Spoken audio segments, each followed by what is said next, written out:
بسم اللہ الرحمن الرحیم الحمد للہ الذی کفا وسلام علی عبادہ الذی اصطفیٰ اما بعد۔ حضرات، انسان کے بنانے والے اللہ نے انسان کی نیچر بنائی ہے ایسی کہ وہ دوسرے کو فالو کرتا ہے، اقتداء کرتا ہے، اتباع کرتا ہے، چاہے کوئی انسان کتنا ہی ذہین کیوں نہ ہو، کتنا ہی زیادہ قابل کیوں نہ ہو، کتنی زیادہ ڈگریاں اس کے پاس کیوں نہ ہوں، مگر کہیں نہ کہیں اس کو دوسرے کو فالو کرنا ضروری ہے۔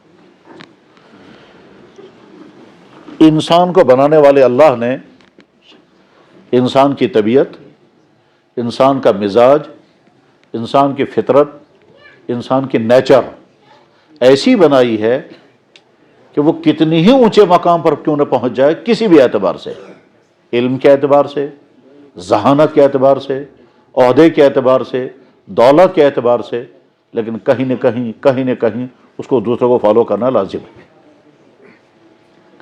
یہی وجہ ہے کہ انسان آنکھ بند کر کے ڈاکٹر کو فالو کرتا ہے، ڈاکٹر جو کہے گا وہ کرنا ہے۔ سمجھدار انسان جو ہے وہ اپنے ٹیچر کو فالو کرتا ہے۔ سعادت مند طالب علم جو ہے وہ یہ جانتا ہے کہ میرا استاد جیسا مجھے بتائے گا مجھے ویسے کرنا ہے۔ کوئی بھی ٹیکنیکل کام سیکھنے والا جس کو اپنا استاد مانے گا اس کی رہنمائی لے گا اور آنکھ بند کر کے اس کی بات مانے گا، بلکہ کبھی اعتراض نہیں کرے گا کہ جناب آپ مجھے یہ کیوں کرنے کو کیوں کہہ رہے ہیں۔ انسان کے سر میں درد ہوا، عقل یہ کہتی ہے کہ علاج اسی جگہ ہونا چاہیے جہاں درد ہو رہا ہے، لیکن ڈاکٹر کے پاس جب جائیں گے تو ڈاکٹر کہے گا کہ درد یہاں نہیں ہے، خرابی کہیں اور ہے۔ وہ جو خرابی کہیں اور ہے وہ آپ کو درد کی شکل میں یہاں نظر آ رہا ہے، تو علاج ہمیں وہاں کرنا ہے۔ اب مثلا اس نے کہا میں تمہیں انجیکشن کروں گا، تو ہماری عقل یہ کہتی ہے کہ درد یہاں ہو رہا ہے تو یہاں انجیکشن کرنے کا کیا مطلب ہے، یا درد سر میں ہو رہا ہے تو پیٹ میں دوائی پہنچانے کا کیا مطلب ہے، لیکن ہم وہاں کبھی نہیں یہ سوچیں گے، ہم کہیں گے جو ڈاکٹر کہے گا وہ مجھے کرنا ہے، وہ فالو کرنا ہے۔ اور یہ بھی ہو سکتا ہے کہ اس ڈاکٹر کا استاد، اس کا ٹیچر جس نے اس کو پڑھایا ہوگا کوئی اور سبجیکٹ، لیکن جب پیشنٹ بن کر کے ڈاکٹر کے پاس آئے گا تو سر نیچے کر کے رکھے گا، جیسے آپ مجھے بتائیں گے۔ اگر انہوں نے کہا کہ آپ کو اتنے دن پھاکا کرنا ہے تاکہ آپ کا سٹی سکین ہو یا کچھ اور ہو، تو انسان کرے گا وہی۔ اگر کہے گا آپ کو صاحب ایڈمٹ ہونا ہے، آپ کو وہی کرنا پڑے گا۔ کیوں کرتا ہے انسان ایسا؟ اس لیے کہ انسان یہ سمجھتا ہے کہ یہ اس فیلڈ کا ماہر ہے اور مجھے آنکھ بند کر کے اس کی بات ماننی ہے۔ وہاں انسان نہ اپنی عقل لڑاتا ہے، نہ اپنے ذہن کے سوالات پہ سامنے لاتا ہے۔ زیادہ کبھی کہہ سکتا ہے کہ جناب مجھے سمجھائے ذرا ایسا کیوں ہے، تو ہو سکتا ہے ڈاکٹر کہے گا آپ کے سمجھ میں آنے والا نہیں، جو میں کر رہا ہوں آپ کو ماننا ہوگا۔ اور اگر آپ سمجھنے کی بات کریں گے تو یہ سمجھ میں آنے والی چیز نہیں ہے، ہمارا میڈیکل یہی بتاتا ہے یہی کرنا ہے۔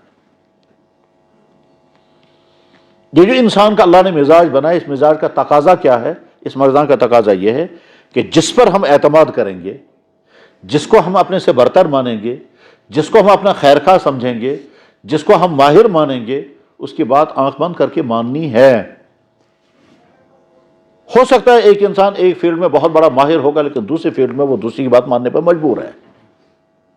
ایک آدمی بہت بڑا سکالر ہے لیکن ظاہر ہے کنسٹرکشن کی دنیا میں وہ زیرو ہے، تو اس کو کنسٹرکشن کی دنیا میں کس کی بات ماننی ہوگی؟ آرکیٹیکٹ کی بھی ماننی ہوگی، انجینئر کی بات ماننی ہوگی۔ ایک انسان کسی فیلڈ میں بہت بڑا ماہر ہے لیکن قانون کی دنیا میں اس کو لائر کی بات ماننی ہے۔ ایک آدمی سینکڑوں کتابوں کا آتھر مصنف ہے لیکن صحت کا معاملہ جب آئے گا تو ڈاکٹر کے سامنے سر نیچے رکھنا ہے اور جو وہ کہے گا وہ کرنا ہوگا۔ سمجھدار بیٹا جو ہے وہ اپنے باپ کی بات مانتا ہے اور آنکھ بند کر کے مانتا ہے، چاہے سمجھ میں آئے یا نہ آئے۔ باپ کہتا ہے بیٹا تمہیں یہ کرنا اور اس میں تمہاری بہتری ہے، تو اپنی عقل کو سائڈ پر رکھے گا، کہے گا جیسا آپ مجھے کہیں گے ویسا مجھے ماننا ہوگا۔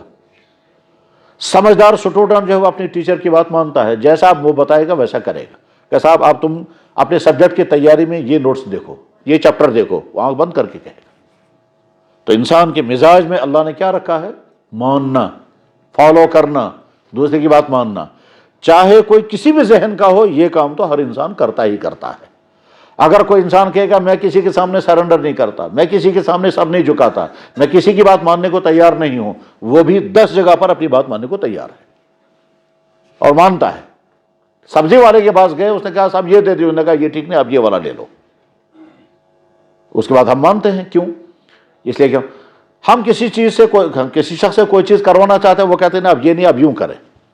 ہم آنکھ بند کر کے مانتے ہیں. یہ جو اللہ نے مزاج رکھا ہے، اس مزاج میں ایک چیز اور ساتھ میں ہے کہ پہلے ہم اعتماد کریں گے کسی پر، پھر اس کے بعد مانیں گے. ہم ڈاکٹر پر پہلے اعتماد کرتے ہیں، پھر اس کے بعد مانتے ہیں. بیٹا اپنے باپ پر اعتماد کرتا ہے، پھر اس کے بعد مانتا ہے. اسٹوڈنٹ اپنے ٹیچر پر اعتماد کرتا ہے، پھر اس کے بعد مانتا ہے. ایک آدمی دوسرے کسی آدمی پر اعتماد کرتا ہے کیونکہ وہ ایکسپرٹ ہے، وہ اس کا ماہر ہے، اس لیے ہم اس کی بات مانتے ہیں اور ماننی ہوگی. بس اس تمام کو بنیاد بنا کر اب دیکھیں، ایک ایمان والا یہ جانتا ہے کہ میرا پیدا کرنے والا میرا اللہ ہے، اور میرے جسم میں جو کچھ بھی ہے اسی نے دیا ہے، اور اس جسم میں جو کچھ میرے پاس ہے اس کے پانے میں میری اپنی کوئی محنت نہیں ہے. مجھے پیدا بھی اللہ ہی نہیں کیا. میری باڈی کے اندر جتنی طاقتیں ہیں وہ سب اللہ کی دی ہوئی ہیں. اور اللہ تعالیٰ قرآن کریم اس کو بیان بھی فرماتے ہیں، نحن خلقناکم، میں نے تمہیں پیدا کیا، فلولا تصدقون، تم کیوں ماننے کو تیار نہیں ہو. وہ اللہ تعالیٰ قرآن کریم میں مخلوقات کو بتا کر پھر کہتا ہے ذالکم اللہ ربکم، یہ تمہارا رب جس نے یہ سب کیا. مخلوقات کی تخلیق کا نظام سمجھا کر پھر اللہ کہتے ہیں یہ تمہارا رب جس نے پیدا کیا. ان کو انسانوں کو سمجھاتا ہے کہ دیکھو تم کیسے پیدا ہوئے ہو، کہ مرد کے جسم سے ایک مرد کے جسم میں ایک خاص قسم کا لکوڈ پیدا ہوا. اس لکوڈ کے پیدا ہونے میں تمہارا کوئی دخل نہیں، وہ میں نے پیدا کیا. تو اس لکوڈ کو ٹرانسفر کرنے کا سارا سسٹم وہ بھی میں نے بنایا. اور اس سسٹم میں کیا کیا میں نے رکھا وہ تمہیں کچھ تو تمہیں معلوم ہے، بہت سارا تمہیں پتہ بھی نہیں. اس کے بعد پھر جہاں اس کو ٹرانسفر کرنا ہے وہاں کا ماحول تیار رہنا چاہیے تاکہ آگے جو مجھے پروسیس چلانا ہے وہ کام کا ہو جائے. اور وہاں کیا کیا ہونا چاہیے اس کے لیے بھی میں نے، تو عورت کے جسم میں ایگ، اور وہ ایگ کیسے تیار ہوگا، پھر وہ کیسے ایک جگہ سے نکل کر دوسری جگہ پہنچے گا، بیچ میں ٹیوب بلاک بھی نہیں ہونا چاہیے، اس ایگ کے اندر وہ ساری چیزیں ہونی چاہیے. اس کے بعد یہ دونوں جمع ہو جائیں گے، اور جمع ہونے کے بعد پھر ایک پروسیس کے ساتھ وہ ٹھیک 9 مہینے کے اندر پورا انسان تیار ہوتا ہے. اس 9 مہینے کی تیاری میں انسان کا اپنا کوئی دخل نہیں ہے، انسان کا کوئی ہیلپ نہیں ہے. آج کا میڈیکل آسمانوں کو چھو رہا ہے، لیکن وہ صرف بتا سکتا ہے کہ اس وقت پوزیشن کیا ہے. الٹرا ساؤنڈوں سے پتا چل جائے گا کہ صاحب بچہ ٹھیک گروتھ کر رہا ہے یا نہیں، ٹھیک ہے ہارٹ بن رہا ہے یا نہیں، برین بن رہا ہے یا نہیں، ٹھیک ہے. اور بتائیں گے لڑکا بنا یا لڑکی بنی. بہت سارے لوگوں کے درد سر یہ رہتا ہے کہ صاحب خدا تو کہتا ہے مجھے ہی پتا ہے، کسی کو پتا نہیں، ہم تو پتا کر رہے ہیں، الٹرا ساؤنڈ سے ہم کو پتا چل گیا لڑکا ہے یا لڑکی ہے. یہ کوئی مسئلہ ہی نہیں ہے، یہ تو کوئی مسئلہ ہی نہیں ہے. اور کبھی بھی ذہن میں یہ اشکال نہیں لانا چاہیے. تو بالکل چھوٹا سا جناب والا مرد کے جسم سے سیمن آیا، عورت کے جسم سے ایگ آیا. اب اس کے بعد اس سے لڑکا بنے گا لڑکی بنے گی کسی کو پتا نہیں ہے، لڑکا بنے گا لڑکی بنے گی. ایسے ہی جیسے کہ کاندروں نے آٹا لایا، آٹا گوندا، کسی کو پتا نہیں اس میں سے کون سی روٹی نکلے گی، وہ صرف کاندرو جانتا ہے. لوہے والے نے لوہا لایا، اس کو کوٹنا شروع کیا، کہ کہتا ہے کسی کو پتا نہیں اس میں سے کیا نکلے گا. صحیح بات ہے، وہ تو وہی جانتا ہے نا کیا نکلے گا. سونار جو ہے وہ سونے کو کوٹ رہا ہے اور ساتھ میں کہتا ہے کسی کو پتا نہیں اس میں سے کیا انگوٹھی بنے گی، کن کانوں کی بالی بنے گی، کن کڑا بنے گا، سونے کا کون سا زیور بنے گا. وہ کہتا ہے صرف مجھے پتا ہے. تو بات تو صحیح ہے. اب جب وہ بننے لگ گیا، اس کی شیپ بننے لگی، ہم کہتے ہیں جی ہم کو پتا چل گیا آپ کیا بنا رہے ہیں. کہ جی ہاں آپ نے دیکھ لیا تو پتا چل گیا. اور اس کے بعد آپ دوسروں کو بھی کہیں گے تو اس میں کوئی حرج نہیں. تو جب شیپ بن گئی، جب میل فیمیل کا فیصلہ اندر ہو گیا، اب اس کے بعد پھر ہم نے بھی دیکھ لیا اندر کیا بن رہا ہے، پھر ہم کہیں گے جناب ہم کو پتا چل کے الٹرا ساؤنڈ سے لڑکا ہے. اللہ کہہ رہے تھے کسی کو پتا نہیں، اللہ تھوڑے اب کہہ رہے تھے جب وہ بن گیا. اللہ کہہ رہے تھے اب جو تمہاری پریگننسی شروع ہوئی، آج ہی رات سے تمہاری پریگننسی شروع ہوئی، آگے کیا بنے گا کچھ نہیں معلوم. ٹھیک. اور یہ صرف انسانوں کا کیس تھوڑا ہی ہے، تو ساری مخلوقات کا ہے. کس انڈے سے نر نکلے گا، کس انڈے سے مادہ نکلے گا، کس گائے کے حمل میں نر ہوگا، کس گائے کے فیمیل ہوگا، یہ تو ساری نظام کے بارے میں اللہ کہتے ہیں صرف میں جانتا ہوں. تو صرف بچے کے بارے میں ایک خاتون کا ہم نے الٹرا ساؤنڈ کر لیا اور پھر انسان جو ہے وہ چلنے لگ گیا کہ ہم کو پتہ چل گیا، نہیں، یہ تو بہت چھوٹی سی بات ہے۔ تو اللہ نے اس انسان کو تیار کیا، جو اسے ہونا چاہیے وہ سارا مہیا کر دیا، پوری باڈی بنا کے دے دی۔ اس باڈی کے اندر کیا کیا رکھا ہے وہ اللہ جانتے ہیں، اس باڈی کے اندر کیا کیا ہونا چاہیے وہ اللہ جانتے ہیں، اور وہ دیا بھی ہے۔ انسان کو نہیں معلوم تھا دنیا میں آ کر کہ مجھے دیکھنا ہے، اس کے لیے آنکھ چاہیے، سننا ہے اس کے لیے کان چاہیے، اس کان کے ساتھ ساتھ سننے کا سارا سسٹم چاہیے۔ اب آپ میں سے اکثر لوگ جانتے ہوں گے سننے کے لیے صرف کان ہونا کافی نہیں ہے، سننے کے لیے کان ہونا ہی کافی نہیں، اور بہت کچھ چاہیے۔ اور وہ بہت کچھ ہم سب سمجھ سکیں گے کہ فرض کریں اگر ہم اس فضا سے باہر نکل جائیں، یعنی فرض کیجیے چاند پر پہنچ جائیں، وہاں سن سکیں گے ان کانوں سے؟ نہیں سن سکتے۔ وہ ایک اور سسٹم مہیا کرنا ہے، وہ ہے وہاں سننے کا ایک سوالہ نیا نظام کھڑا کرنا تو سن سکیں گے، ورنہ ایک آدمی دوسرے کو دیکھے کہ اس کے ہونٹ ہل رہے ہوں گے، آواز نہیں آئے گی۔ آواز ٹرانسفر کرنا ہونے کے لیے ضروری ہے بیچ میں وہ ہوا ہونی چاہیے جو ہم تک آواز پہنچائے۔ اب وہ ہوا کے ٹرانسفر کرنے کا سارا سسٹم ہم کو سمجھنا پڑے گا، اس کے لیے تو سائنس پڑھنی پڑے گی، تب پتہ چلے گا کہ آدمی سنتا کیسے ہے۔ اس میں یہ بھی دیکھنا پڑے گا کہ آواز کیسے سفر کرتی ہے۔ فضا میں جب بارش گرجتے ہیں، لائٹ پہلے آتی ہے، آواز بعد میں آتی ہے۔ اس کا مطلب کیا ہوا کہ لائٹ کا سفر تیز ہے، آواز کا سفر سلو ہے اس کے مقابلے میں۔ پہلے لائٹ آئے گی، اس کے کچھ سیکنڈ کے بعد پھر گڑ گڑ اب آواز آئے گی، تو پتہ چلا کہ اب آواز پہنچی ہے۔ جنگلوں میں ہم نے دیکھا ہے کہ ایک آدمی پتھر اس کو مارتا ہے پھاڑنے کے لیے، ہم نے اس کو مارتے ہوئے دیکھا، جب وہ دوبارہ اٹھاتا ہے تب آواز آتی تھی کان تک، پہلی والی۔ تو آواز کا سفر سلو ہے بمقابلے لائٹ کے سفر کے۔ خیر مجھے وہ نہیں سمجھانا ہے، میں یہ سمجھا رہا ہوں کہ اللہ تعالیٰ شانہ نے اس انسان کے لیے وہ سارا کچھ مہیا کیا ہے، سننے کے لیے کان، اور کانوں کا آواز پہنچانے کے لیے سارا سسٹم، دیکھنے کے لیے آنکھ، اور اس آنکھ کو دیکھنے کے لیے سارا سسٹم، اور پھر آنکھ کی حفاظت کا انتظام، سارا جسم۔ اس اللہ نے انسان کو سارا جسم عطا کیا۔ وہی اللہ جانتا ہے کہ کون کون سی چیز اس کے لیے فائدہ مند ہے اور کون کون سی چیز اس کے لیے نقصان دہ ہے۔ تو جو چیزیں اللہ کہہ رہے ہیں یہ تمہیں کرنا ہوگا، اس میں لازماً فائدہ ہوگا، اور جو چیزیں اللہ اور اللہ کے نبی بتائیں گے یہ مت کرنا، اس میں لازماً انسان کے لیے نقصان ہوگا، اس لیے اس کو منع کیا۔ ایسا کبھی نہیں ہو سکتا خواہ اللہ تعالیٰ شانہ کسی کو منع کر دیں گے۔ یہ تو انسان بھی ایسی بیوقوفی نہیں کرتا کہ وجہ کچھ نہیں، میرا آرڈر ہے، فائدہ کچھ نہیں، میرا آرڈر ہے۔ یہ تو عام انسان نہیں کرے گا، تو اللہ تعالیٰ شانہ کیوں کہیں گے صاحب میرا آرڈر ہے، فائدہ کچھ نہیں مگر کرنا پڑے گا۔ میں کہہ رہا ہوں فلاں چیز مت کرنا تم، فائدہ اس میں کچھ بھی نہیں ہے مگر میرا آرڈر ہے، ایسا کبھی ہو ہی نہیں سکتا۔ نہ ایسی چیز کا حکم دیں گے جو انسان کے بس سے باہر ہو، اور نہ ایسی چیز کا حکم دیں گے جو بے فائدہ ہو۔ یہ بات تو دونوں ذہن میں رکھنی ہے۔ نہ ایسی چیز کا حکم دیں گے جو انسان کر نہ سکے، پھر بھی اللہ تعالیٰ کہیں گے کرو۔ اس کو اللہ خود قرآن میں کہتے ہیں لا یکلف اللہ نفسا الا وسعہا، میں اپنے بندوں کو ایسی چیز کا حکم دے ہی نہیں سکتا جو ان کی ہمت سے باہر ہو۔ لا یکلف اللہ نفسا الا ما اتاہا، میں پہلے صلاحیت دوں گا بعد میں آرڈر کروں گا۔ میں نے تمہارے اندر بھوک برداشت کرنے کی طاقت پہلے پیدا کی پھر روزہ دیا، میں پہلے تمہیں دولت دوں گا پھر کہوں گا اب زکوٰۃ دے دو، میں تمہیں پہلے صلاحیت دوں گا کسی کام کے کرنے کی، یہاں تک کہ میں تمہیں صلاحیت دوں گا گناہ کرنے کی، پھر کہوں گا اب نہیں کرنا۔ پہلے صلاحیت دوں گا گناہ کرنے کی، صلاحیت، طاقت، انرجی، مائنڈ سیٹ، آزادی، پھر کہوں گا یہ نہیں کرنا۔ کیوں نہیں کرنا؟ اس میں وجہ ہوگی جو میں منع کر رہا ہوں، خواہ نہیں۔ اس کو ہم آسان لفظوں میں یوں کہیں گے کہ جانور سارے اللہ نے پیدا فرمائے، کچھ جانوروں کے بارے میں فرمایا ان کے قریب بھی مت جانا، ان کا گوشت بھی مت کھانا، ان کا دودھ اولاً تو ہوگا ہی نہیں ان کا دودھ، اور اگر ہوگا بھی تو وہ دودھ مت پینا۔ مثلا جنگلی تمام جانور جو درندے ہیں ان کا گوشت حرام کر دیا گیا۔ جنگلی وہ تمام جانور جو درندے نہیں ہیں، جو گھاس خور ہیں، ان کا گوشت حلال کر دیا گیا۔ ہرن، باراسنگا، نیل گائے، جو جنگلی جانور ہیں اور وہ جانور گھاس خور جانور ہیں، ان کا گوشت حلال کر دیا گیا۔ گھریلو جانوروں کی دو قسمیں کر دی، وہ جانور جن کا گوشت بالکل نہیں کھانا ہے، کتا، بلی، چوہا، کیڑے مکوڑے، ان کو حرام کر دیا گیا۔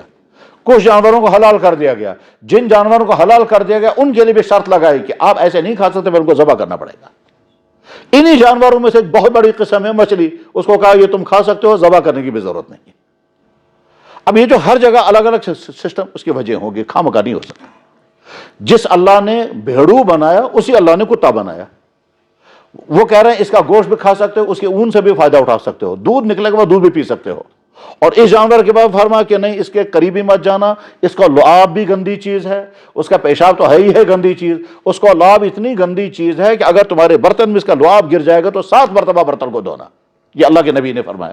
کتا ہمارے گھروں کا جانور ہے، اور اسی کے ساتھ ساتھ ویسا ہی ملتا جلتا 4 ٹانگوں والا جانور بھیڑ ہے، بکری ہے۔ فرمایا اس کا گوشت تم کھا بھی سکتے ہو، اس کا پیشاب بھی اتنا خطرناک ناپاک نہیں ہے، اور اس کا لعاب تو بالکل ہی پاک ہے۔ اگر بکری نے یا بھیڑ نے پانی پی لیا، باقی پانی بچا ہوا تو پانی ہم پی بھی سکتے ہیں، اسے وضو بھی کر سکتے ہیں۔ فرق دیکھیے، کتے کا جھوٹا پانی سوال ہی نہیں پیدا ہوتا ہے اس کے استعمال کرنے کا، وہ برتن بھی 7 مرتبہ دھونا ہے۔ اور بلی کا جھوٹا پانی پاک ہے، آپ پی بھی سکتے ہیں، استعمال بھی کر سکتے ہیں، کوئی حرج نہیں ہے۔ دونوں حالانکہ دونوں کو حرام کر دیا، گوشت کے اعتبار سے دونوں جانور حرام، کتے کا گوشت بھی حرام، بلی کا گوشت بھی حرام، مگر کتے کے جھوٹے پانی کے بارے میں فرمایا گیا کہ وہ پانی بھی ناپاک اور 7 مرتبہ دھونا پڑے گا برتن، اور بلی کے بارے میں فرمایا گیا کہ نہیں، اس کا جھوٹا پانی تو پی سکتے ہو۔ یہ فرق کیوں ہو رہا ہے؟ تو یہ خامخواہ نہیں ہوگا، اس کے پیچھے لاجک ہوگی، اس کے پیچھے فلسفہ ہوگا، اس کے پیچھے حکمتیں ہوں گی۔ ایسا ہو سکتا ہے وہ حکمتیں ہمیں معلوم ہے، اور ایسا بھی ہو سکتا ہے حکمتیں معلوم نہیں ہے۔ اب ہمارے سامنے 2 راستے ہیں۔ ایک شکل تو یہ ہے کہ ہم پہلے وہ ساری باتیں ہمیں معلوم ہو جائیں پھر ہم مانیں گے، تو جواب پھر ایمان نہیں رہے گا، پھر ہم وجہ جان کے پھر مان رہے ہیں، تو ہم نے گویا نبی، پھر ہم ڈاکٹر کی بات مان رہے ہیں۔ ہم یہ کہتے ہیں کہ ہمارا اعتماد ہے کہ ہمارا نبی، ہمارا اللہ جو ہمیں کرنے کو کہہ رہا ہے، ہم ان کے کہنے کی بنا پر یہ مان رہے ہیں، ساتھ میں ہمیں یقین ہے اس میں کوئی نہ کوئی فائدہ ہوگا، کوئی نہ کوئی وجہ ہوگی۔ اگر ہمارے نبی نے کہا کہ کتے کا جھوٹا ناپاک ہے، 7 مرتبہ برتن دھو، کچھ نہ کچھ وجہ ہوگی، خامخواہ نہیں ہوگا۔ اور اگر ہمارے نبی نے فرمایا کہ بلی کا جھوٹا پاک ہے، اور اس کے جھوٹے پانی میں، جھوٹے دودھ میں، کھانے میں، پینے میں تمہیں کوئی حرج نہیں، چاہے تم تمہارا جی نہ چاہے مت کھاؤ، مگر ہے پاک، کوئی نہ کوئی وجہ ہوگی، بلا وجہ نہیں ہو سکتا۔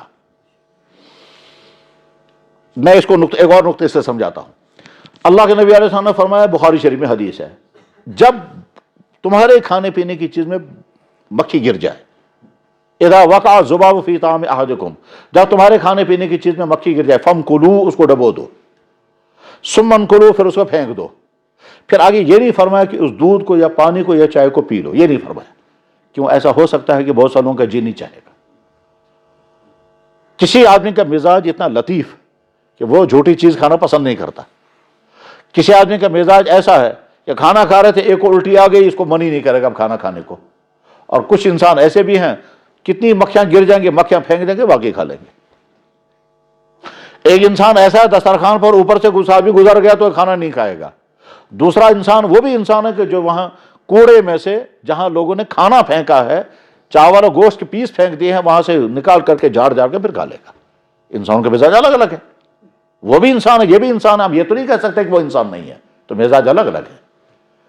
ٹھیک، اللہ کے نبی علیہ السلام نے یہ نہیں فرمایا کہ مکھیاں جب تمہارے کھانے میں گر جائے، پینے میں گر جائے، اس کو پھینک دو، بعد میں پی لو، یہ نہیں فرمایا۔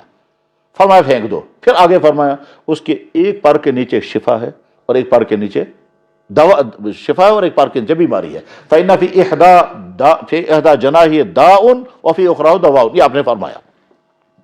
جب آپ نے یہ بات فرمائی اس وقت اس کو ریسرچ سے ثابت نہیں کیا جا سکتا تھا، اس وقت نہ بیکٹیریا کا تصور تھا، نہ پروں کے جو بیماری ہونے نہ ہونے کی بات ہو سکتی تھی۔ ایمان والوں نے نبی کی بات آنکھ بند کر کے مان لی، کیونکہ ایمان یہی کہتا ہے، سیم اسی طرح سے جس طرح سے تم ڈاکٹر کی بات آنکھ بند کر کے مانتے ہو، وہاں نہیں رہتے جب عقلی ریزن پہلے ہمیں چاہیے، پھر جیسے تم آنکھ بند کر کے کسی وکیل کی بات مانتے ہو، جیسے آنکھ بند کر کے تم کسی آرکیٹیکٹ کی بات مانتے ہو، کسی بھی فیلڈ کا کوئی بھی ایکسپرٹ جب کوئی بات کہتا ہے آپ آنکھ بند کر کے مانتے ہو۔ ایمان والا اپنے نبی کی بات آنکھ بند کر کے مانتا ہے، اور یہ یقین رکھتا ہے کہ اس میں کچھ نہ کچھ ضرور ہے، کیونکہ میرا نبی خامخواہ میرا حکم دے ہی نہیں سکتا۔ اگر آپ کو حکم اچھا خامخواہ اگر ہوتا بلا وجہ، تو بلی اور کتے میں فرق کیوں کر دیتے؟ کتے اور بھیڑوں میں فرق کیوں کر دیتے؟ کچھ نہ کچھ ہوگی۔ زمانہ جتنا آگے چلتا گیا، تحقیقات ہوتی گئی، تحقیقات ہو گئی، ایک ایک چیز کھل گئی۔ اب آج کے ریسرچ نے ثابت کر دیا کہ کتے کے منہ میں جراثیم ہے، آج کی تحقیقات نے ثابت کر دیا کہ بلی کی منہ میں جراثیم ہوتی ہی نہیں، یا ہوتے ہیں اور وہ جب زبان سے چاٹتی ہے تو اس کے جراثیم ختم ہو جاتے ہیں۔ دونوں کو دیکھ کے، اس کا جھوٹا پانی بھی دیکھا، اس کا جھوٹا پانی بھی دیکھا، اس کے جھوٹے پانی اور برتن میں دیکھا گیا تو بیکٹیریا تھے، اور 7 مرتبہ دھونے کے بعد وہ بیکٹیریا ختم ہوئے کم سے کم، اور اس کا بیکٹیریا وہاں تھا ہی نہیں کوئی بیکٹیریا۔ تو فرق اب آج کے زمانے میں پتا چلا۔ تو اللہ جانتے ہیں کہ میں اپنی اس بندے کے لیے کون کون سی چیز لازم کروں گا اس کے لیے فائدہ مند ہوں گی، اور کون کون سی اس کے لیے نقصان دہ ان کو میں بیان کر دوں گا۔ نہ تو ایسا حکم دیں گے جو انسان کے بس سے باہر ہو، اور نہ ایسا حکم دیں گے جس میں کوئی وجہ بھی نہ ہو، کوئی فائدہ نہ ہو، خواہ مخواہ حکم دیں گے۔ خواہ مخواہ اللہ تعالیٰ شانو کبھی کوئی حکم نہیں دے سکتے، اس لیے کہ اللہ حکیم ہیں، اللہ مدبر ہیں، اللہ رحیم ہیں، اور ساتھ میں فرماتے ہیں میں اپنا دین تمہارے لیے بھیجتا ہوں، بہت آسان کر کے بھیجتا ہوں۔ ما جعل علیکم فی الدین من حرج، میں نے جتنا دین تمہارے لیے بھیجا اس میں جو جو پابندیاں لگائی، اس میں مقصد تمہاری زندگی میں تنگی پیدا کرنا نہیں ہے، تمہاری زندگی میں حرج پیدا کرنا نہیں ہے، تمہاری چاہتوں کا گلا گھونٹا میرا مقصد نہیں ہے۔ میں تو وہ چیزیں تمہارے لیے لازم کر رہا ہوں جو تمہارے لیے فائدہ مند ہیں، اور جو چیزیں میں نے تمہارے لیے حرام کی اس میں سوال پیدا ہو سکتا تھا، پھر وہ اللہ تعالیٰ وہ چیزیں پیدا ہی نہ کرتا تو ہمارے امتحان ہی نہ ہوتا۔ جواب امتحان تو تبھی ہے نا، امتحان نام ہی اسی چیز کا ہے کہ آپ کے سامنے گناہ کرنے کی چھوٹ ہے، گناہ کرنے کا وسیلہ ہے، ٹھیک ہے، پھر اللہ تعالیٰ فرما رہے اپنے آپ کو قابو میں رکھو۔ یہ جو امتحان دو گے اس میں جناب والا ایگزامینیشن ہال میں اگر وہاں آنسر لکھا ہوا ہے پھر لڑکے نے جواب لکھا تو کمال کیا ہوا؟ وہ تو کمال تبھی ہے نا جب آنسر کہیں نہیں ہے۔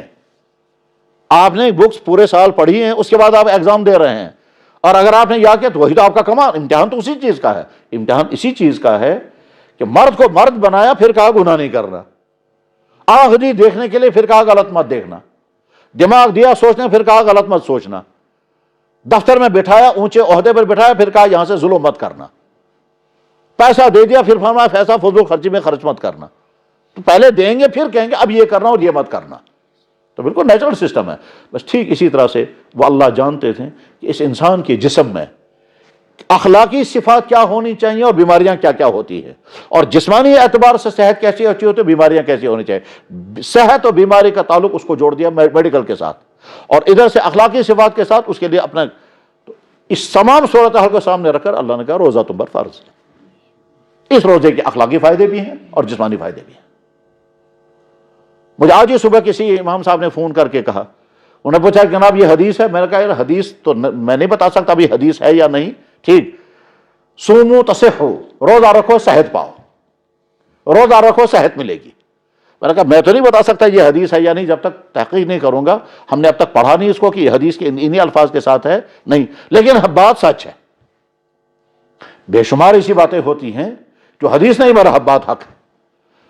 آسمان ہمارے اوپر ہے، یہ بات سچ ہے، پر ہم یہ نہیں کہہ سکتے یہ حدیث ہے، حقیقت ہے۔ زمین ہمارے پاؤں کے نیچے ہے، یہ بات سچ ہے، پر ہم یہ نہیں کہہ سکتے یہ حدیث ہے۔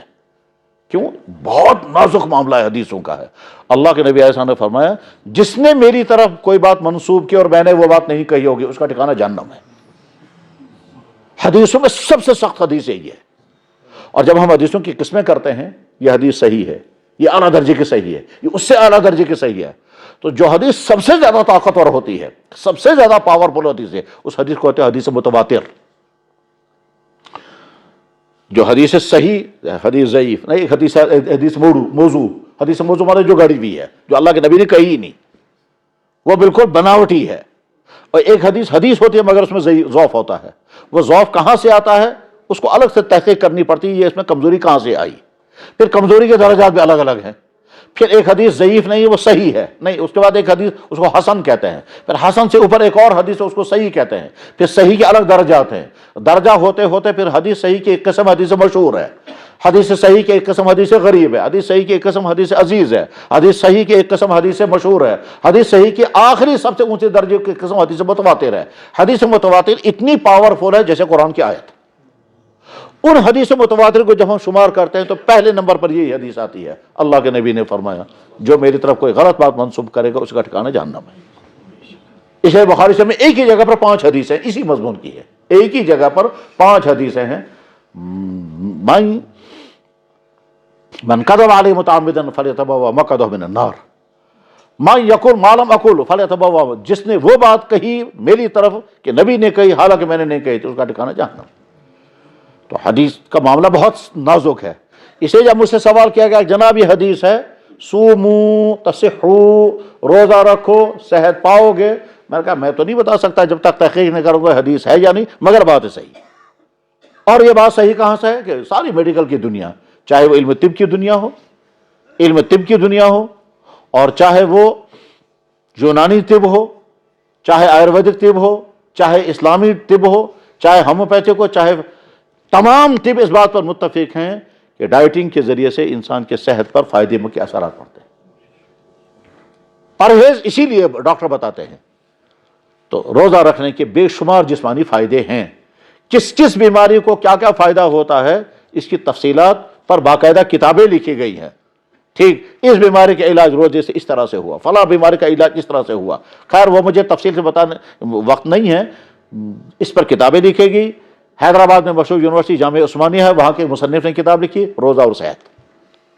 ایک رشین مصنف نے باوجود ہے کہ وہ کمیونسٹ تھا، اس نے باقاعدہ کتاب اس پر لکھی ہے کہ روزوں کی جسمانی فائدے کیا کیا ہیں اور بیماریوں پر رشین زبان میں کتاب لکھی. اس کا ترجمہ دنیا کی بڑی بڑی زبانوں میں ہوئے، جرمنی میں، انگریزی میں، عربی میں نے عربی میں دیکھی تھی دیوبند میں کتاب. اس میں تقریباً وہ کہتا تھا تقریباً 200 بیماریوں کا علاج روزے میں ہے. اور کون کہہ رہا ہے؟ مسلمان نہیں، غیر مسلم. خیر، تو روزے کے جسمانی فائدے بھی ہیں، روزے کے اخلاقی فائدے بھی ہیں. اس میں انسان کو مشکل ہوتا ہے روزہ برداشت کیسے کروں گا، جی بھوک لگی وہ برداشت کیسے کروں، وہ برداشت ہی تو کرانا چاہتے ہیں. جب انسان کے اندر قوت برداشت آئے گی اس کے بعد ہی بھی انسان حالات کا مقابلہ کر سکے گا. اخلاقی صفات میں ایک بڑی اہم ترین صفت ہے ضبط نفس، اپنے آپ کو کنٹرول میں کرنا. میرا جی چاہتا ہے یہ کروں گا، میں اپنے آپ کو لڑوں گا کہ میں نہیں کرنے دوں گا. اس ضبط نفس ہی کے نتیجے میں ہم اپنی آنکھ کو کنٹرول کر سکتے ہیں. اس ضبط نفس کے نتیجے میں ہم اپنے برے خیالات کو کنٹرول کر سکتے ہیں. اس ضبط نفس جب پیدا ہوگا تو کرسی پر بیٹھ کر کے آدمی غلط فیصلے نہیں کرے گا جب ضبط نفس ہوگا. روزے کے ذریعے ضبط نفس ہوتا ہے. چنانچہ بندہ جب روزہ رکھتا ہے تو حلال چیزوں کو ایوائڈ کرتا ہے. اب بھوک لگی ہے، جی چاہتا ہے میں کھاؤں، جی چاہتا ہے میں پیوں، مگر اللہ کے ڈر کی وجہ سے نہ کھاتا ہے نہ پیتا ہے. یہ جو برداشت کر رہا ہے، اس برداشت کرنے کا نتیجہ کیا نکلے گا؟ کل کو جب اسے کہا جائے گا یہ چیز حرام ہے، تو رمضان میں اس نے حلال جوس نہیں پیا، رمضان کے بعد وہ حرام شراب نہیں پیا گا. یہ ہے وہ تربیت. اسی لیے اللہ کے نبی نے کیا فرمایا جوانوں کو، جن کا نکاح ہونے کا امکان ہو جلدی جلدی نکاح کرو، اور اگر نکاح نہیں ہو پا رہا ہو تو تم چونکہ تمہاری جوانی بڑی قیمتی جوانی ہے، اس قیمتی جوانی کو داغ نہیں لگنا چاہیے، تو اللہ کے نبی نے فرمایا فعلیہ بالصوم، بہت زیادہ روزے رکھنا. اب روزہ رکھ کر کمزور ہو جائے گا، کہا کچھ نہیں ہوگا، کچھ نہیں ہوگا. آپ روزہ رکھیں گے اس کے نتیجے میں تم اپنے آپ کو کنٹرول میں رکھ سکو گے. وہ جو گناہوں کے جذبات ابھر رہے ہوں گے، وہ جو خیالات ابھر رہے ہوں گے، ان خیالات کو کنٹرول کرنا تمہارے لیے آسان ہوگا، وہ خود بخود ہی کنٹرول میں ہو جائیں گے روزہ رکھنے کے نتیجے میں. علاج اللہ کے نبی بیان فرما رہے ہیں، لازماً اس کا فائدہ ہوگا. چنانچہ میرے جاننے والوں میں کتنے نوجوان ایسے ہیں جن کو میں اخیر میں بتاتا ہوں اب جب تمہارا رشتہ بھی نہیں ہو پا رہا ہے، رکاوٹیں کیا ہیں؟ رکاوٹیں صحیح ہیں یا خامخواہ ہیں یا بلا وجہ ہیں، یا سماج رکاوٹیں یا گھریلو رکاوٹیں ہیں، اور تم جوانی کی زندگی میں گناہ تم سے ہو سکتے ہیں، تو تمہارے بہترین علاج ہے روزہ رکھو. تم برداشت کرو وہ بھوک، اس بھوک کی برداشت کرنے کے نتیجے میں، اس پیاس کے برداشت کرنے کے نتیجے میں تمہارے اندر ایک اور چیز پیدا ہو جائے گی، وہ ہے ضبط نفس. اس کے بعد جب خیالات ابھریں گے تو روزہ اور وہ جو ضبط نفس پیدا ہوا ہے، اور جو خیالات ابھریں گے نہیں برے خیالات، روزہ برے خیالات کو ابھرنے کو روکتا ہے. روزہ انسان کی نفسانی چاہتوں کو بھرنے سے روکتا ہے. روزہ انسان کی بے قید جنسی قوتوں کو کنٹرول میں رکھتا ہے. یا اللہ فَإِنَّهُ لَهُ وِجَاءٌ کا لفظ حدیث میں موجود ہے. جو بات میں مثال بیان کر کے بات ختم کرتا ہوں کہ میرے پاس کتاب موجود ہے، میگزین ہے وہ، اس میں ایک شخص سے پوچھا گیا کہ آپ مسلمان کیوں بنے. ایک شخص جو پہلے غیر مسلم تھا، بعد میں اس نے اسلام قبول کیا، اس سے پوچھا گیا کہ آپ مسلمان کیوں بنے. پیشے کے اعتبار سے یہ ڈاکٹر ہے اور غالباً اپنا کلینک ہے یا اپنا ہاسپٹل ہے. اس وقت وہ زندہ ہے یا وفات ہو گئی مجھے نہیں معلوم ہے. اس سے پوچھا جا رہا ہے کہ آپ آج ڈاکٹر ہیں، ڈاکٹر احمد فاروق. اس سے پہلے کچھ اور رہا ہے وہ. اس سے پوچھا کہ آپ مسلمان کیوں بنے؟ اس نے کہا رمضان کی وجہ سے. اس سے پوچھا گیا ڈیٹیل اس سے کیا ہے؟ اس نے کہا دیکھو میں ایک ڈاکٹر ہوں، میرے پاس ہر قسم کے پیشنٹ آتے تھے، تو مسلمان پیشنٹ بھی آتے تھے، غیر مسلم بھی آتے تھے. مسلمان پیشنٹ میرے پاس آتے تھے، میں ان کو دوائی بتاتا تھا، یہ دوائی کھاؤ، یہ دوائی کھاؤ، یہ پرہیز کرو، یہ تو اچانک بیچ میں انہوں نے کہنا شروع کر دیا کہ سر ہمارا تو رمضان آ گیا, ہم تو دوائی نہیں کھا سکتے اب. تو میں نے پوچھا کیوں نہیں کھا سکتے؟ انہوں نے کہا ہمارا روزہ ہوتا ہے. میں ان سے پوچھا روزہ کیا چیز ہوتی ہے؟ اب انہوں نے بھی ڈیٹیل بتائی کہ صاحب صبح کو فلاں ٹائم کے بعد کھانا پینا بند ہو جاتا ہے اور شام کو آفتاب ڈوبنے تک, سن سیٹ تک ہم کچھ نہیں کھا سکتے. میں سوچتا رہا یہ کیا چیز ہے, سونا تو تھا میں نے مگر ڈیٹیل نہیں معلوم تھی. ادھر سے چونکہ ڈاکٹر ہے وہ جانتا ہے کہ ڈائٹنگ کرنے کے فائدے کیا ہوتے ہیں, وہ تو معلوم ہے. خیر اس کو سمجھنے میں دیر نہیں لگی, لیکن اس کو دلچسپی ہوئی, پوچھتا رہتا تھا یہ روزہ کیوں رکھا گیا ہے, کس نے رکھا ہے, یہ رکھنا کب ہوتا ہے, کسی کو معافی ہے یا نہیں. بتانے والے اس کو بتاتے تھے جتنی ان کی معلومات ہوتی تھی. بہرحال اس نے روزے کے بارے میں اچھی خاصی معلومات حاصل کر لی, اس کے فائدے کیا کیا ہوتے ہیں. ساتھ میں اس کو بتانے والے نے بتایا کہ اس سے ہمارے قرآن میں لکھا ہے اس اندر تمہارے اندر تقویٰ پیدا ہوگا. اسے پوچھا یہ تقویٰ کیا چیز ہوتی ہے؟ انہوں نے کہا چیز گناہ سے بچنے کی طاقت, گناہ سے بچنے کی طاقت. بس یہ نقطہ اس کے ذہن میں رہا, گناہ سے بچنے کی طاقت یہ روزے سے کیسے پیدا ہوگی. کہتا میں تجربہ کر کے دیکھوں گا. اب حالانکہ مسلمان نہیں ہے لیکن جذبہ و انسانیت ہے, وہ چاہتا ہے گناہوں سے میں بچوں. کچھ چیزوں کو گناہ سمجھتا ہے وہ, اور انسان کنٹرول کر نہیں پاتا. تو اب وہ کیا کہتا ہے, کہنے لگے میں نے جب سنا کہ روزے سے گناہ سے بچنے کی ایک انرجی پیدا ہوتی ہے تو میں نے کہا میں تجربہ کر کے دیکھوں گا. خیر میں نے پوچھا بھائی روزہ کیسے رکھنا ہوتا ہے. جب مجھے بتایا گیا کہ صبح کو آفتاب نکلنے سے 1.5 گھنٹہ پہلے آپ کھا کر فارغ ہو جائیں گے, اس بعد آپ کچھ نہیں کھا سکتے. تو میں 1.5 گھنٹہ یاد رکھا, سن رائز کتنے بجے ہوگا اس سے 1.5 گھنٹہ پہلے مجھے اگر کچھ کھانا ہے تو کھاؤں گا, اس کے بعد نہیں کھاؤں گا. اس کو کہاں سمجھاتے وہ صبح صادق کیا ہوتی ہے, تو اس کے سمجھانا مشکل تھا. اس کو اتنا بتایا کہ بس سورج نکلنے سے 1.5 گھنٹہ پہلے آپ کھائیں گے, اس کے بعد نہیں کھائیں گے. اس نے رکھا وہ 1.5 گھنٹہ. یہ کہتا ہے کہ اب جس دن میں نے روزہ رکھا تو ڈاکٹر ہے اپنے کلینک میں یا اپنے ہسپتال میں ہے, تو پیشنٹ آ رہے ہیں. یہ کہتا ہے کہ میرے پاس پیشنٹ میل بھی آتے تھے فیمیل بھی آتے تھے. جب کبھی فیمیل پیشنٹ غیر مسلم فیمیل پیشنٹ آتے تھے تو کبھی کبھی میرے دل میں برے خیالات ابھرتے تھے ان کا چیک اپ کرنے کے دوران. لیکن جس دن میں نے روزہ رکھا اس دن مجھے اچانک خیال آیا آج تمہارا روزہ ہے, تمہارا انٹینشن غلط نہیں ہونا چاہیے. تو میں حیران ہو گیا. یہ ہے وہ نقطہ جو سمجھنے کا ہے. جس دن میں نے روزہ رکھا اس دن جب میرے پاس فیمیل پیشنٹ آتے تھے تو میں کہتا تھا دیکھو آج تمہارا روزہ ہے, آج تم کوشش کرو کم سے کم ان کے بدن کو ٹچ نہیں کرو گے, اور اگر بدن کو ٹچ کرو گے تو تمہارے دل میں برا انٹینشن نہیں ہونا چاہیے. کہ میں نے کئی دفعہ اس پورے مہینے میں دیکھا جس دن میں روزہ رکھتا تھا اس دن یہ ہوتا تھا, جس دن روزہ نہیں رکھتا تھا کہتا آج تو میرا روزہ نہیں, آج تو جو چاہے.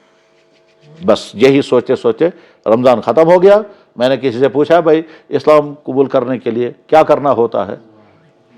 کسی کے پاس گئے, کلمہ پڑھا, نام پہلا ختم ہو گیا. آج وہ ڈاکٹر احمد فاروق. اس سے پوچھا کہ آپ مسلمان کیوں ہو گئے, انہوں نے کہا رمضان کی وجہ سے. مجھے کسی مسلمان نے دعوت نہیں تھی اسلام کی. کہتے اسی سے میں سمجھا کہ رمضان ہے, روزہ ہے. اس کے بعد پھر روزے کے بعد میں نے اس کی ڈیٹیل پڑھی, اور ڈیٹیل پڑھنے کے بعد مجھے لگا کہ ہاں واقعتاً اس کے بعد پھر اب وہ بڑی لمبی تفصیل وہ بتاتا ہے. میں نے ایک چیز پر ریسرچ اسی میں صاحب نے اس نہیں کہا.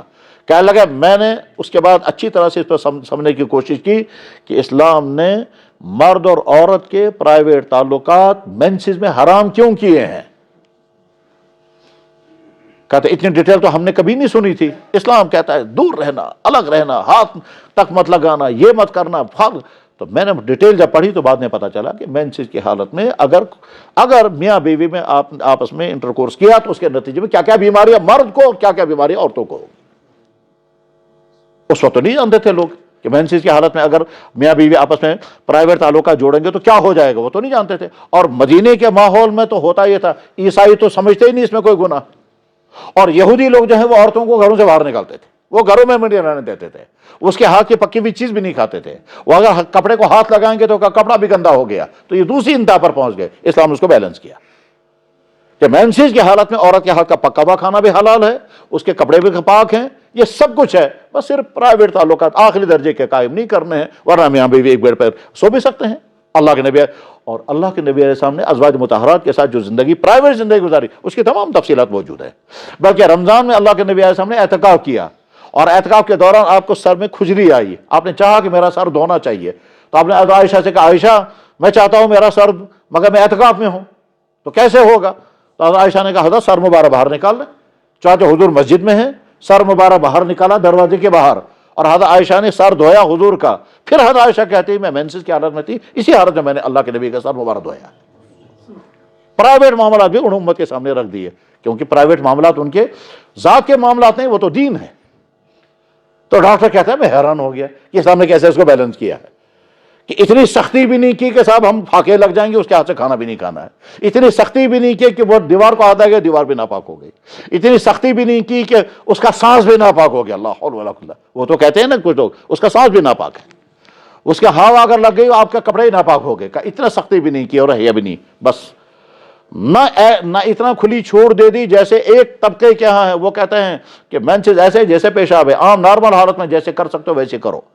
اور نے اتنی سختی کی جیسے یہودیوں نے کی کہ اس کو گھر میں بھی نہیں رکھنا ہے, اور اس کو ڈربوں میں بند کرتے تھے. جس عورت کو مینسز ہوتے تھے یہودی لوگ اس کو اپنے گھروں سے نکال کر کے باہر مرغیوں کے ڈربے کی طرف اس میں بند کرتے تھے کہ تمہارا سانس بھی باہر نہیں آنا چاہیے.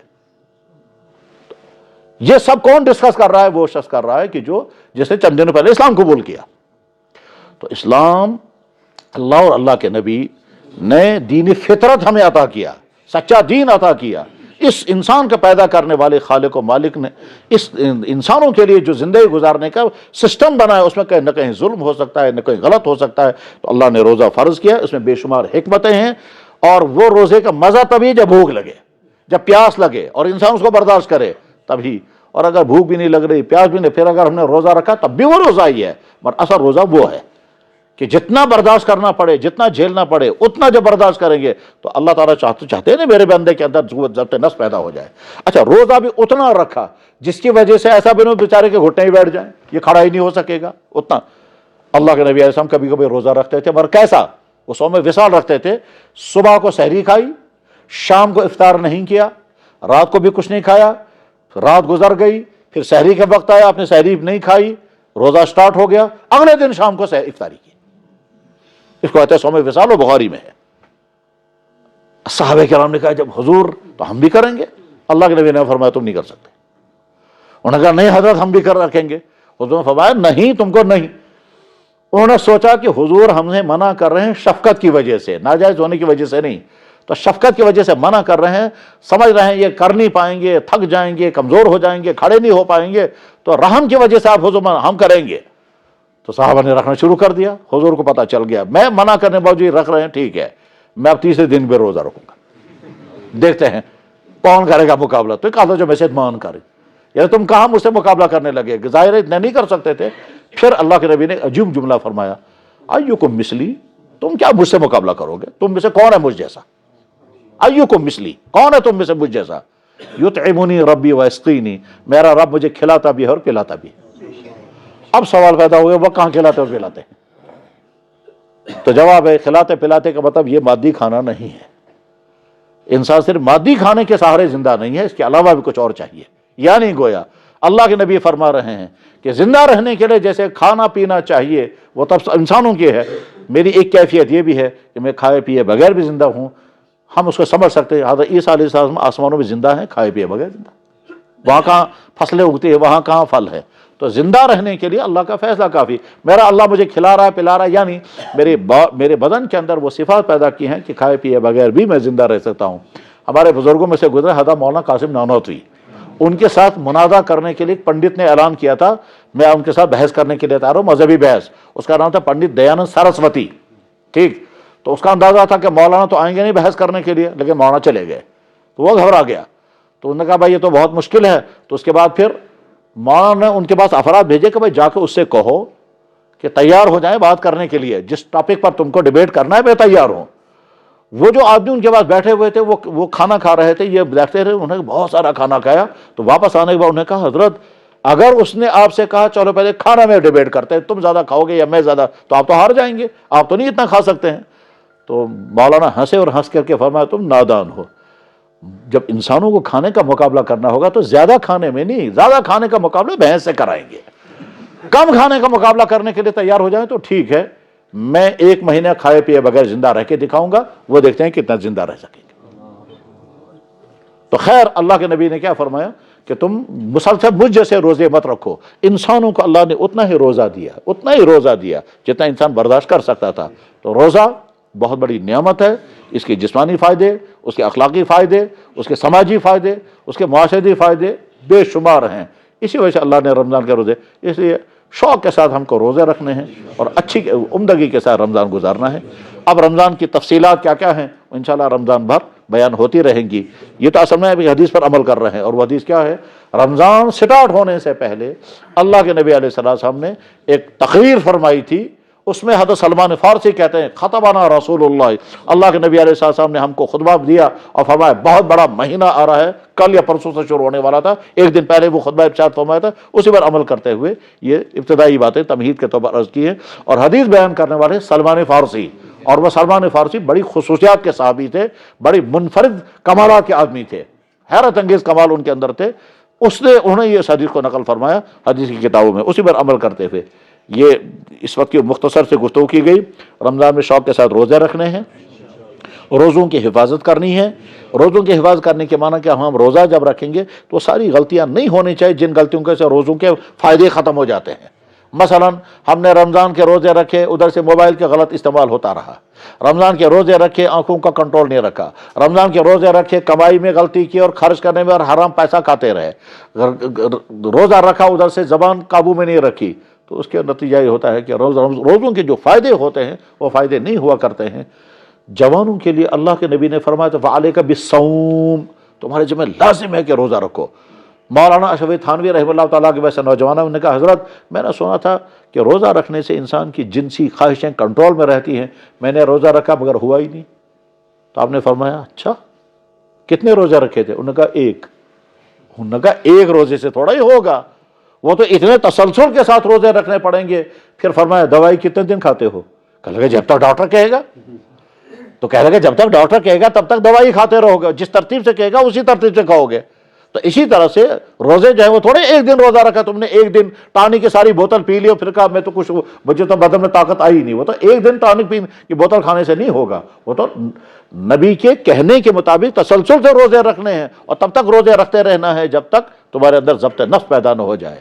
ڈائٹنگ کرتے ہیں لوگ، تو ڈائٹنگ کرنا تو گویا ہماری فطر کے عین مطابق ہے، ٹھیک اسی طرح سے روزہ، تو روزہ رکھا جائے اور اس کے بعد پھر روزے کو خراب ہونے سے بچایا جائے، اور اس کے بعد رمضان میں تو دعائیں لازماً قبول ہوتی ہے، افطار کے وقت میں بھی اور سحری کے وقت میں بھی۔